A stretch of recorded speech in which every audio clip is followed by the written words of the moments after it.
पैसेवाला असले की माणूस कुठं हा चुका लाच ठेवत नाही. बरोबर आहे की नाही? पैसावाला जोडे तुकोबाराय म्हणतात अपेक्षा कोणाकडनं करायची. अरे महाकडे पैसा अडका असल्यावर तुकाराम शेठ म्हणणारी लोक आज तू क्या म्हणायला लागली देवा रे काय प्रसंग आणून ठेवला. पण तुकोबाराय स्वतःच्या मनाशी संवाद साधताय. मला जनाशी घेणं देणं नाही, लोकांची घेणं देणं नाही. देवा मला तुझी भेट घ्यायची, तुझं दर्शन घ्यायचा. तुकोबाराय म्हणतात अपेक्षा कोणाकडनं करायची. चालते झाले तुकोबाराय. रस्त्यात अजून बारकी पोरं उभी होती. त्या पोरांनी तुकोबारायांकडे बघितलं. बघितल्याच्या नंतर त्या लेकरांनी तुकोबारायांना, लहान लहान लेकरांनी सुद्धा तुकोबारायांना म्हणावं तू क्यार कुणाका चाललाय. तुकोबाराय म्हणतात शानली माणसं जाऊ दे देवा. पर बारकी पोरं सुद्धा तू काय म्हणायला लागली देवा अरे काय प्रसंग आणून ठेवला. पर तुकोबाराय म्हणतात मला जनाशी घेणं देणं नाही. देवा मला तुझी भेट घ्यायची, तुझं दर्शन घ्यायचा. चालते झाले. मागून पत्नीने आवाज दिला धनी ओ धनी चाललात कुठं. एकदा असं सांग राहील तुम्ही अवजा बंगल गेला होता. तुकोबारायांची पत्नी सांगते म्हणतात धनी चालनात कुठे एक बेवडा उठीन जाय राहता. तो म्हणे घर चालू म्हणे मी हो वाहून धन तुला काय धनी म्हण सुकार मी उलगेल वावरले म्हणा आव धनीचे आडे बसेल शाव. धनी चाललात कुठं.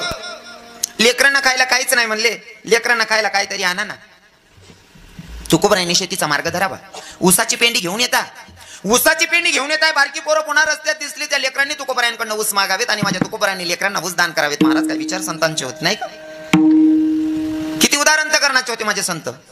स्वतःची लेकरं उपवाशी पोटी मारतायत तरी दुसऱ्याच्या लेकरांना ऊस दान करतायत. महाराज अजून काय मनाची श्रीमंती बघायची नाही. ते आपण जर काही एक ऊस टिपर लईच नाही घेऊ तर दोन पोरे येऊ द्या. एक आपला स्वतःना पोरगा आणि एक भाऊना पोरगा. ऊसना दोन टिपरा करतस त्यामा सुद्धा तुझा भाव असतो ना. बांडींकडनं भावना पोऱ्याला दिशात चांगला आहे. आपला पोऱ्याला दिशात इथला वायबार धंदा आहे आपला. तुकोबारायांची लेकरं उपवाशी पोटी मरत होती तरी सुद्धा दुसऱ्याच्या लेकरांना ऊस दान करत होते माझे तुकोबाराय. आता ओट्यावर येईसपर्यंत फक्त हातामध्ये 2 ऊसाचे टिपरे पडलेले होते. 2 ऊसाचे टिपरे इथं बघितल्याच्या नंतर पत्नीनं बाई ग स्वतःची लेकरं उपवाशी पोटी मरतायत म्हणले. दुसऱ्याच्या लेकरांना ऊस दान करतो म्हणले. बाई या माणसाला काही संसाराची काळजीच नाही म्हणले. तुकोबाराय ओट्यावर आल्याच्या नंतर तुकोबारायांच्या पत्नीनं देवाकडे बघितलं आणि बघितल्याच्या नंतर देवाला शिवी घातली. पण देवाला शिवी घातली. देवले गाय दिने पण गाय देवाने एवढं आपली लायकी पाहिजे बरं. नाही ते कोणी बी देवले गाय दिलेतच. बर पावसाळ्या मग दाबावर मिरच्या सुकाळाला टाक देतात बाया आणि देवनी शिताळा चालू करत का माय ओ देव बी काय चगना ओ माय. म्हणजे त्यांनाच शिजन माय मिरच्या तू सुकाळशी तरी आपण देवचं गेले. मग नेमकं सगेल कोणशी देखा बा आता मी कसं काय सांगू. मी एकला येईल शे त्यांना शिजन मग आपण मिरच्या टाकीने सुद्धा देवलेचं गेल म्हणतात. म्हणजे देवले लोक कोणती भाषा मग कसा चुकीनं ठराय देतील काही सांगता येत नाही. एखादानं जर कधी न कळत काही नुकसान होणार ना जाऊ द्या हो. देव बी काही खरा ना नाही हो. ओ बापरे हो हो खरा ना. आता तू इथला खरा नाही का रे. दुसरा ना वावर म्हणा हार भरा तू ना वावर मला लईन गुंज तू इथला खरा ना वै घ्या. देव बी खरा ना नाही हो. पायटा मग दुसरा ना मेर कापिल्यास आणि ज्या तसं करतं त्या देवले दोष देतात. तुकोबारायांच्या पत्नीचा तेवढा अधिकार होता. तुकोबारायांच्या हातात 2 ऊसाचे टिपरे बघितले आणि पत्नीनं रागारागात देवाकडे बघितलं. देवाला शिवी घातली. काय म्हणते माहितीये का. मेल्या काड्या सावड्या अरे रणकी हो तुझी. हाय सिट्ट्या सुट्ट्या नका बाजू द्या हो. ते कीर्तन म्हणते ना फरक नाही समजावं. शिट्ट्या जर वाज नाही त्या केला इशारा जाता जाता.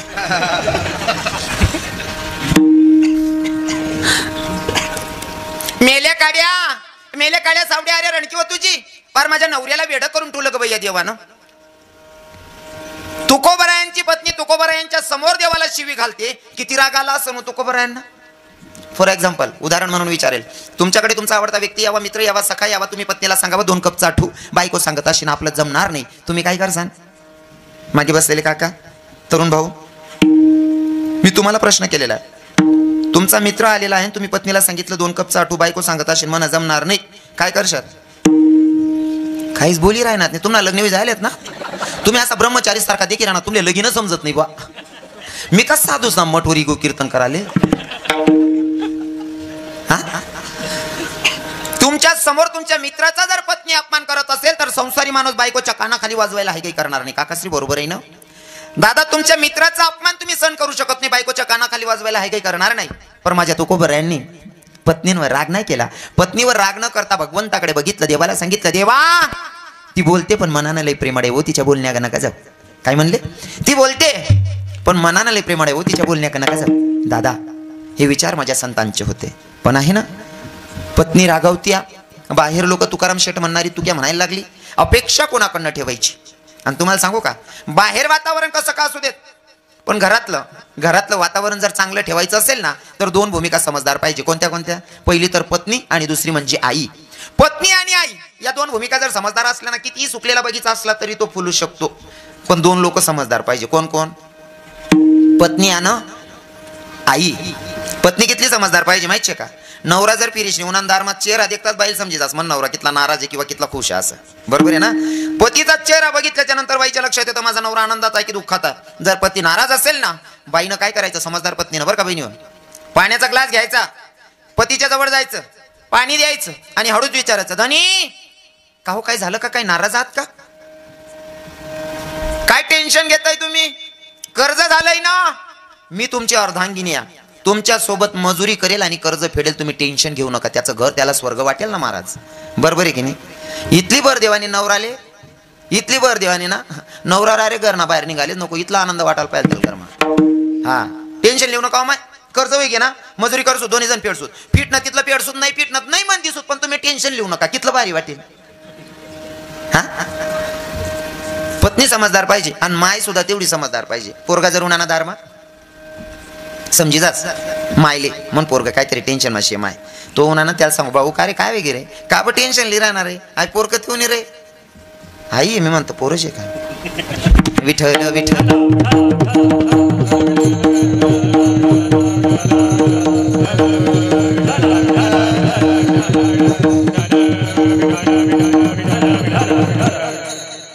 मला असं वाटलं नाही दाखली रे पोरच होई म्हणतो, म्हणे पोरच आहे बा.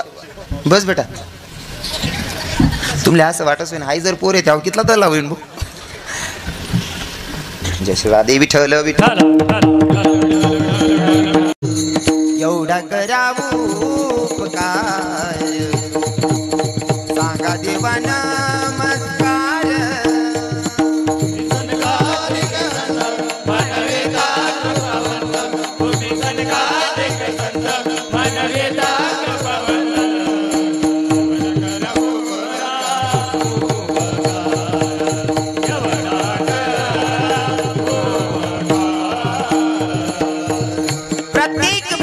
साधू संताला नतमस्तक होता आणि एकच सांगताय, साधू बाबा माझ्या अगोदर जर का जगाचा मालक तुम्हाला भेटला तर माझा जयहरी सांगा, माझा राम राम सांगा, माझा नमस्कार सांगा. चालताय चालताय तुकोबार आहे पंढरपुरात प्रवेश केला, जगाच्या मालकाचं दर्शन घेतलं आणि दर्शन घेण्याचा आनंद तो फक्त संतांनी घेतला. देवाच्या दर्शनाचा आनंद गोपिकांनी घेतला. देवाच्या दर्शनाचा आनंद वारकरी घेतो, देवाच्या दर्शनाचा आनंद माझ्या राधेनं घेतला नाही का. हा तुकोबारांनी देवाचं दर्शन घेतलं आणि दर्शन घेतल्याच्या नंतर इतकं सहज नाही, एक टक लावून बघतात. हा क्योंकि भगवान को देवाला फक्त बघायचं नसतं, त्याला निरखायचं असतं, पारखायचं असतं नाही का. भक्त जेव्हा दर्शन करतात ना, 1 महिन्याची वारी करतात, वारीला महिनाभर चालतात, चालल्याच्या नंतर जेव्हा भगवंताचं दर्शन घेतात ना, महिन्याचा थकवा दूर जातो महाराज. क्योंकि भगवान का रूप इतना अच्छा है ना. हा तो शृंगार पण करतो. हा बाकी ना लोक शृंगार चालत नाही, त्या जसले चालत नाही त्या डाबरा माना राहतस, त्या डाबराला समुद्र समजतस. स्वतः जगाचा मालक शृंगार करायचा. आज पण बरसाण्यामध्ये जे वृंदावनमध्ये जाऊन आले असतील, बरसाण्यामध्ये माझा भगवंत स्वतः ओढणी घेऊन बसलेला आहे.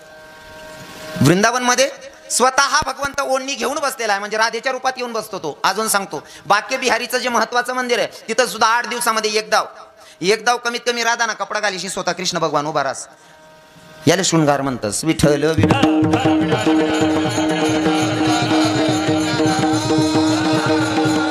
तभी तो भक्त कहते हैं भैया, ए सावली सूरत ते मोहन दिल दीवाना हो गया, एक तो तेरे नैन तिरछे दूसरा काजल लगी, तीसरा नजरे मिलाना दिल दीवाना हो गया, एक तो तेरे हाथ कोमल दूसरा मेहंदी लगी, तीसरा मुरली बजाना दिल दीवाना हो गया. भगवंतानं शृंगार केलाय बरं. हा भाऊ लांदादा याचा व्हिडिओ यातले टाकाचा मधमा खेळा पाडणार असले. शृंगार काय तुमले देकाडांसाठी नाही राहतो म्हणा, भगवान लेरी जावांसाठी राहत बानट सुरूत ना काही बी अर्थ लायले तर. दुसऱ्याला नाव ठेवायच्या आधी एकदा आपण आहे ना स्वतःला आईने आरशाच्या समोर उभं करायचं. आरसामा उभं राहू, स्वतःला बर नजरे दखील येऊन मग विचारू आपणच आपले आपली तेवढी लेवलची का आपण दुसऱ्याने चूक काढू शकतस असं, कारण चुका काढणारा इथला उभा राहतस ना, ज्याशने बायका ऐकतीने त्या बी आमलेशी काढतस विठ्ठल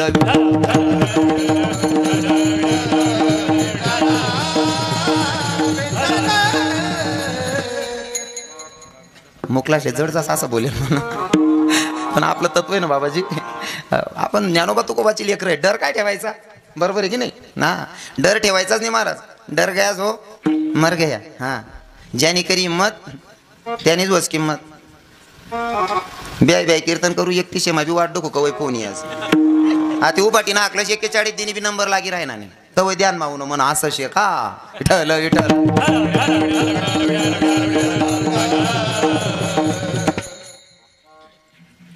काय असते माहिती का, मी नेहमी उदाहरण देतो बाबाजी, जेव्हा हॉटेलना आपण खायला नाही, तुम्हाला सगळ्यांना आयराणी समजते का, समजते ना, नाही मी असं विचारली राहणं मनच सांगेल बटास ना पल्ले पडीन ते चांगलं आहे असं, कारण गण बारी बारी रांधी टाक, बासुंदी बी लय उन्हात, गुलाबजाम बी लय उन्हात, अख्खो मठ्ठा बी लय उन्हात, अख्खा गोड पदार्थ आणून ठी देणार आणि खाणारले डायबिटीसचे काय फायदा आहे वाढेल ना, बरोबर आहे की नाही, जास्त करता बनाल त्याला समजायला बी पाहिजे. काय सांगतो मी सांगू का, जी हॉटेलनं खातं नाही ती हॉटेलने नाव ठेवू नये, बरोबर आहे ना, जी हॉटेलनं आपण खातं नाही ती हॉटेलने नाव ठेवू नये. एखादा जर कोण सांगत ती हॉटेलमा बरोबर जेवण भेटत नाही, 1000-500 खर्च करू खाई दको ती हॉटेलनं, मग दुसऱ्याला सांगू खरंच बरोबर भेटत नाही, बाकी ना बानट सुरूत ना, हो ती हॉटेलमा बरोबर भेटत नाही, तू गय का खावाले नाही रे आप्पा सांगा दुकान मुसडा आम्हाला 1000-500 खर्च काय करत ना नालायक दुसरा चायल खायच नाही, आडीत किळा पाडरा ना. एखाद्या व्यक्तीबद्दल जर कोणी बदनामी करत असेल तर त्या व्यक्तीपर्यंत पोहोचा, त्याला भेटा, त्याची गाठ भेट घ्या, जोपर्यंत तो व्यक्ती भेटत नाही, तो खरा कळत नाही, तोपर्यंत त्याची बदनामी दुसऱ्यानं चायल काहीच नाही करू नये, बरोबर आहे ना. जोपर्यंत त्या व्यक्तीपर्यंत आपण पोहोचत नाही तोपर्यंत त्या व्यक्तीला बदनाम करण्याचा अधिकार आपला नाही आहे, नाही की न कळत पाप करायला नव्हतं आपण, कारण निंदापेक्षा मोठं पाप कोणतंच नाही, निंदा करणं याच्यापेक्षा मोठं पाप कोणतंच नाही आहे. आता मला अभंग सोडवायचा आहे, बाकी ना त्या असं म्हण राहणार आज महाराज कथा कथा का फिर राही ना भाऊ, हा साडी का बरं आहे ना नाही भाऊ, पण मी इथलांसाठी चिंतन मांडाना प्रयत्न करायनो, काय टोपीवाला बाबा बसेल शेतस यासले पटाल पाहिजे म्हणशील थोडं फिरायनी चिंतन मांडाना प्रयत्न करायनो, मला जर हा साडान सांगा ना मी तवच बरं वाईट टाकले निघ जास, माल काय करणे काय घुसड घसड करीन वावर वाढणार असं आपले, हा पण लोके चांगला आहेत भाऊ, चांगलं गागर पाड देऊ अशी इच्छा आहे म्हणे, आज काय करू तुम्ही सांगा, गागर पाडू का उसड घसड करू,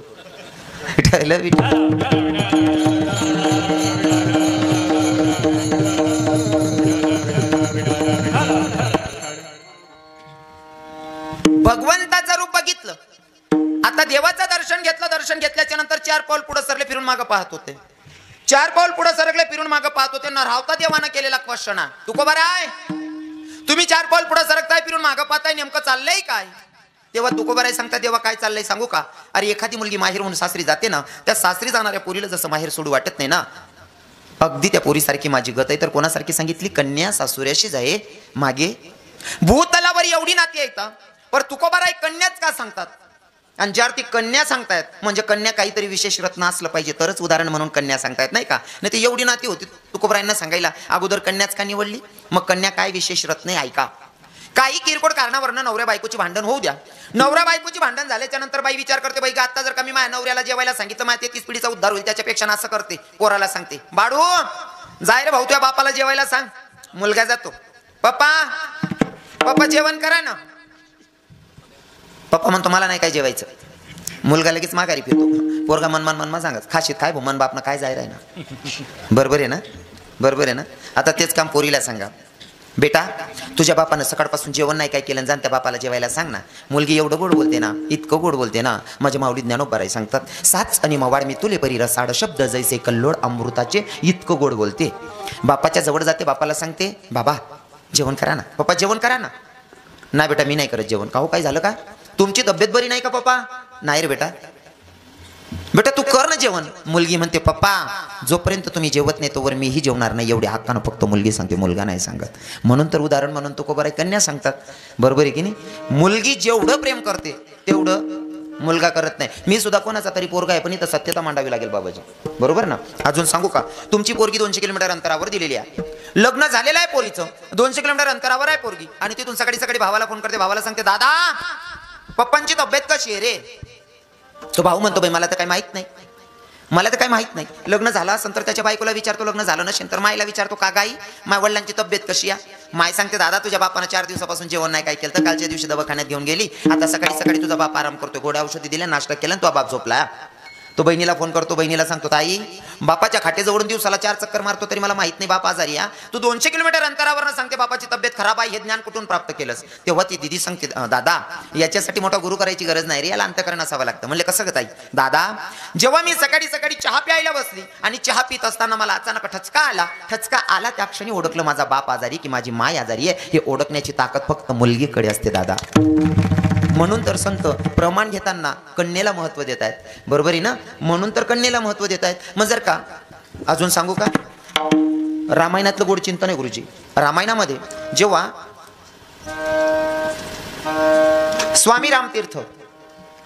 स्वामी रामतीर्थ पायी प्रवास करत होते, पिंड पर्वताच्या उंच शिखरावर जात होते. उंच शिखर होतं, चढत असताना जरा टेकडीचा भाग होता, चढावचा भाग होता. एक साधारण व्यक्ती त्याच्या पोरगीला घेऊन चालत होता आणि मागे स्वामी होते. स्वामींनी बघितलं, स्वामी रामतीर्थांनी, आणि वाटलं किंवा याच्याकडनं पोरगी धरली जाणार नाही, टेकडीचा भाग आहे, चढावचा भाग आहे. साधूंचा स्वभाव असतो दया करणं. साधूंचा स्वभाव कसा असतो, दया करणं साधूचा स्वभाव आहे.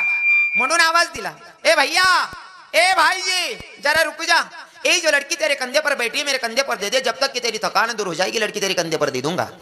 त्या साधारणशा व्यक्तीने सांगितलं महात्मा जी ये मेरी बेटी है मेरे कंधे पर ही, ठीक है. अजून चालायला लागला, अजून जास्त चढाव दिसला. स्वामींनी पुन्हा आवाज दिला, ए भैया, ए भाईजी जरा रुक जा, ए जो बेटी आपके कंधे पर बैठी मेरे कंधे पर दे दो, जब तक कि आपकी थकान दूर हो जाएगी लड़की तुम्हारे कंधे पर दे दूंगा. त्या साधारणशा व्यक्तीने सांगितलं महात्मा जी हिंदुस्तान में किसी बाप को अपनी बेटी का बोझा नहीं हुआ, आप क्या जानोगे बेटी क्या होती, आप तो सन्यासिया. भारत देशामध्ये पोरींचं ओझ होतच नाही. मान्य तुम्हाला बाबा, भारत देशात पोरींचं ओझ होत नाही. मग पोरींचं ओझ होत नाही तरी अहो गर्भपात कथा नव्हता. मग गर्भपात करणारा कोण होता महाराज. दुसऱ्यानं काय थोडीफार नुकसान करी ना तरी अख्खं गाव गाया देस. दुसऱ्याने थोडीफार नुकसान करी ना अख्खं गाव गाया देस. काही मायबापासनी पोटमान स्वतःना पोरी माट टाक्या शेतीस. कितलं पाप आहे काय भाऊ. क्या बात आहे. आता हा लेकरूल बी देवनीच बुद्धी दिनी होईन का नाही. कितला आहे तो 3-4 वर्ष न होईन. तो 3-4 वर्ष न पोरगे त्याला वाटणं बुवा पाय पडली भो हात जोडीन उभं राहिगे. कितलं भारी वयनशे हाती पाहिजे. 3-4 वर्ष न लेकरू पाय पड राह ना, बाकी ना अर्धा लावाय जातं तरी झुकतात नाही. संस्कार राहतच ते आपण बरं. कोणी सांगा नाही काय नाही त्यानं होऊन बिचारा. इथलं वयन बारीश आहे. ईशनी आखो इतका व्यवस्थित हात जोड राह ना त्यावरच समजी गे भारी वयन आहे भो. नाही ते बाकी ना गावेस मग आम्ही उतरलो भो तुम्ही बहिणा बवा उन्हा भो समजिले वाटे पुरा कुंदा आहेत रे भो. ऐकाय सुधराव रे आप्पा वो तुम्ही बहिणा बवा उन्हा भो. संस्कार चांगले आहेत नाही का. ऐका, जर भारत देशामध्ये पोरींचा ओझ होत नसेल हा गर्भपात कुठून आला. मग गर्भपात कुठून आला हा प्रश्न जर उभा राहिला तर पहिलं उत्तर सापडतं आपल्याच लोकांनी हुंडा मागायला चव घातली म्हणून पोरी पोटातल्या पोटात मारल्या गेल्या. बरोबर आहे ना. हुंडा मागायला आहे काय करत नाही लोके. आणि मी आताही सांगेल माझ्या कीर्तनातून संदेश आहे, जर तुम्ही पोरी जन्माला आल्याच्या नंतर हुशारीनं आतापासून 10 रुपया जरी जमाडात ना तुम्ही पूर्ण लगीन करीन सुद्धा तिना संसार एकदम थाटते चालेल. इथला पैसा जमी जातच. जन्मालोनी पोरतोच पेन फक्त 10 रुपया. बाकीना लोक म्हणतील महाराज रोजना 10 रुपया टाकणं काय सोपं शे का रे. रोजना 50 रुपया पुढ्या खावाल चौ घालास तो चालतास तुले आणि पूर्णी करता 10 रुपया ठेवशील नुकसान होई जाई का. बरोबर आहे की नाही. हो सगळं होतो करणारा पाहिजे फक्त. हां मी प्रत्येक कीर्तनातून सांगतो हा भंग घेतल्याच्या नंतर पुरीला हुंडा लावायलाच पाहिजे ज्याच्या त्याच्या ऐपतीनुसार. पण हुंडा देणाऱ्यानं देत जावं. वाटत असेल तर घेणाऱ्याला वाटू द्यावी. काय मत आहे तुमनं बाबा. मी बरोबर सांग राहिलो ना. हां हुंडा देणाऱ्याने दिलाच पाहिजे. फक्त लाज वाटायला पाहिजे येणाऱ्याला कितलं लेवाना बा असं. एक पोरगा इंजिनियर होता. पोरगी देखाल घ्या. पोरगी आवडी पोर सुंदर होती. पोरणा बापले म्हणे तुमनी पोरगी मला आवडी गे लग्न करायला मी तयार शे पण मला हुंडा पाहिजे म्हणे. कितला 6 लाख रुपया. पोरणा बाप म्हणे एकटी पोरगीशे 6 लाख रुपया दी टाकू दे इंजिनियर आहे जवाई. हो 6 लाख रुपये दिले. हुंडा बी ठरी घ्या.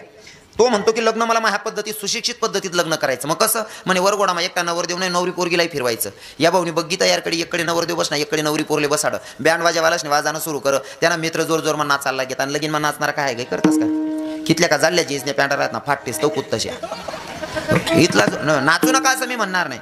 आनंद घेतला पाहिजे ज्याला असतो नाचस बरोबर आहे की एवढे पोरं नाचत होते जोरात इथला जोर जोर मग पोरी नाची राहतात नवरदेव फाम माऊ ना नवरी पोरले म्हणे पाय ना पठ्ठ्यानं कशी कमावली या म्हणे हा ना माय म्हणे देखते करी तिथला पोरे नाची राहणार म्हणे हो ना बाई म्हणे देखत करी पाय तर करी पोर हुशार होती पोरी म्हणे धनी तुम्हाला तुमच्या माईच्या गड्याची शपथ खरं खरं सांगा एवढे पोरं कसं काय नाचतायत. तो म्हणे तू शपथ घातल्यात सांगावंच लागेल म्हणले सांगावंच लागेल सांगा.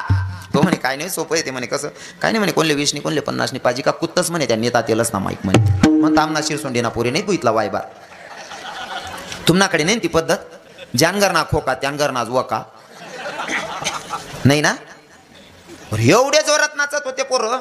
हा आणि पेनारस ना परसाद ना बँडवाला बी कटाया करायला लागल्यात.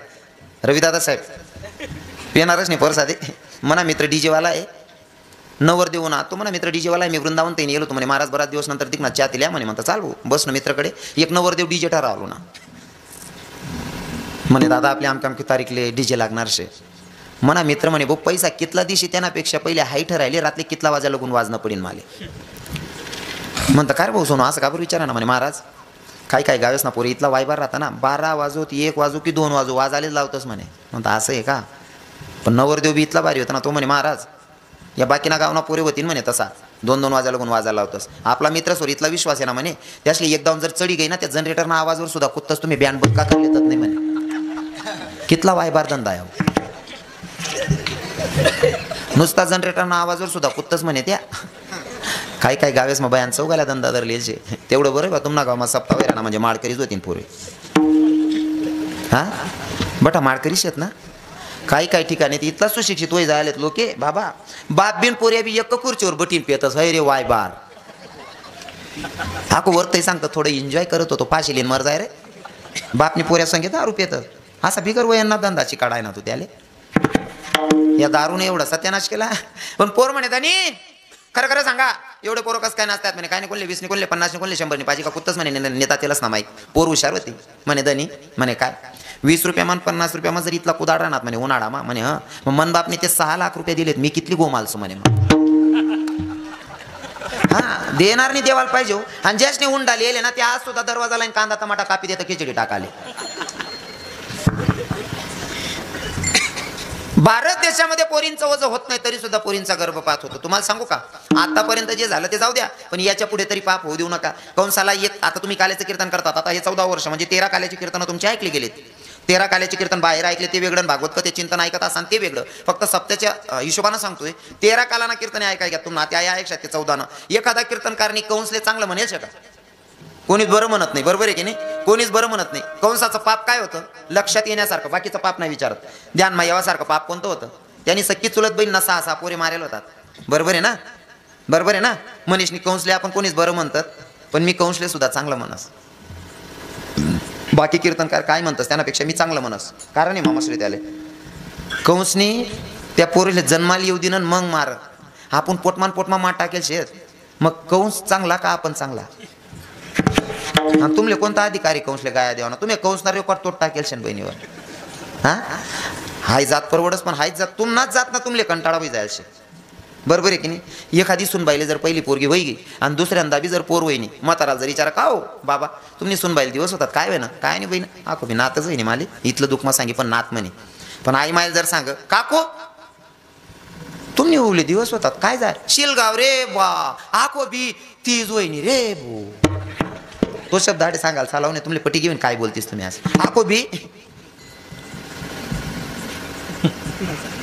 तुमले समजी घे ना काय म्हणतेस तुम्ही असं इतका गंदा शब्द बोलतीस माया मग पुरुषना कंटाळा पोरेशले नाही व्हायले माणसेसले नाही व्हायले बाईसलेच बाईना कंटाळा होई जायचे. हां तर हे सांगत असताना मी सांगेल जर तुम्ही गर्भपात करताय ना एकदा स्वतःशी संवाद साधा आज तुम्ही पोटातल्या पोरीला मारतायत कदाचित हा विचार जर तुमच्या मायनं तुमच्या वेळेस केला असता तर तुम्ही हे जग पाहिलं असतं का हां कधी आलंय का मनात असं हा विचार जर तुम्ही माय करले ती चिलगाव माय पोरवे राहिली येईल मारी टाकू दे आणि जर मार टाकते तुम्ही माहिती तुम्ही जग देखतात का? कोणता अधिकार आहे आपले? जन्माला येणाऱ्या पोरणी काय पाप करेल का? तिला जन्माला येऊन पहिले मात टाकतोस तुम्ही. कधी दुसऱ्याला तेवढा त्रास द्यायचा जेवढा आपण स्वतःसाठी सहन करू शकतो, नाही का? एवढं विशेष कन्या. आणि त्या पोरीचं समजा लग्न संबंध जुळलेले आहेत. लग्न संबंध जुळलेले प्रसंग आहे तो आता हळदीचा प्रसंग. पोरगीचे लग्न संबंध जुळलेले प्रसंग हळदीचा. डोलवर ताप पडते त्या क्षणी मुलगीची आई, मुलगीचे वडील या 3 लोकांची अवस्था पाहण्यासारखी असते. बोलता पण अर्थाकडे लक्षणे पाहतात समोरचं काय ते दिसत नाही, अशी परिस्थिती, असा प्रसंग आहे. आणि तशा प्रसंगाला नवरीच्या बापाला मंडपात कोणीतरी सांगावं का हो दादा आपल्याला मंडपामध्ये एखादी वस्तू कमी पडायली तेवढी वस्तू घेऊन या. नवरीचा बाप घरात जातो, घरात कोणती वस्तू कुठे माणसाला माहित नाही म्हणून पत्नीला शोधतोय. पत्नीला पाहतो, बेडरूम मध्ये पाहतो बाई दिसत नाही, किचन रूम मध्ये पाहतो बाई दिसत नाही, हॉल मध्ये पाहतो बाई दिसत नाही. बाई गेली कुठं? तर बाई अंधाराच्या एका कोपऱ्यामध्ये रडत होती. जवळ गेला नवरीचा बाप आणि त्याच्या पत्नीला म्हणजे नवरीच्या माईला विचारत होता, का गा काय करते एवढ्या अंधाऱ्यामध्ये? जवळ गेला बघतो तर बाई रडत होती. ए वेडी काहून रडायलीस गे? का रडतीया? काय नाही धनी, तुला मंडपात कोणी काय बोललं का? तुझा कोणी अपमान केला का? नाही हो धनी. मग तू काहून रडते ग? बाईच्या डोळ्यात अश्रू होते, बाईच्या मुखातून वाक्य निघालं, धनी ओ स्वामी ऐका ना, दीदीला हळद लागली ना तेव्हापासून दीदी सारखी रडते हो. एकदा तिच्या जवळ जाऊन तिला समजावून सांगा का बेटा तू रडू नकोस म्हणून. तो नवरीचा बाप म्हणत होता, वेडी तू माय आहेस, तू 10, 20 नाही 50 नाही 100 बायांमध्ये बसून रडू शकते, पण मला नाही रडता येणार का? जर का मी रडलो ना हा समाज मला कोणत्या नजरेनं बघेल? माणसासारखा माणूस काय बायवानी रडायला लागला. मी जर का रडलो ना हा समाज सांगेल तुला पैसे खर्च करायचं दुःख लागतोय म्हणून रडतोय का? मला नाही रडता येणार. दादा हळद लागली, रात्रभर दोघं नवरा बायको रडलेत, दिसत कोणालाच नाही रडताना, एकांत मध्ये रडत होते. आता सकाळी लग्नाची तयारी चालली. नवरीचा बाप ओट्यावर आला. आल्याच्या नंतर नवरीचा बाप ओट्यावर आला, एखाद्या नवीन इसमानं जावं आणि नवरीच्या बापालाच प्रश्न करावा का हो दादा तुमच्या घराच्या समोर भला मोठा मंडप पक्वानाचं जेवणाचं साधन बनते, हे कशासाठी आणि कोणासाठी हो? नवरीचा बाप वरवर मनाने सांगतो, दादा माझ्या पोरगीचं लग्न आहे रे. वरवर मनाने सांगतो माझ्या पोरगीचं लग्न, पण अंतकरणातून आवाज निघतो, काय सांगावं दादा मी माझं स्वतःचं काडीच कापतोय पण त्या व्यक्तीला दान करतो ज्या पोराला मी बघितलं सुद्धा नाही. या दादा कधी नवरीचा बाप, नवरीचा भाऊ, नवरीची बहीण, नवरीची माय होऊन बघा, मग कळतं ते दुःख काय असतं. कारण मी हे अभंग घेतल्याच्या नंतर हे कीर्तन जेव्हा सांगतो ना तेव्हा मला सांगायला आवडतं, भैया ज्याचं जडतं ना हे फक्त त्यालाच कळतं, इतरांना नाही ते कळायचं. लग्न संबंध आटोपले, प्रसंग आहे तो बिदाईचा, शेवटचा प्रसंग आहे बिदाईचा प्रसंग. आता पोरगीला सासरी निघायचं,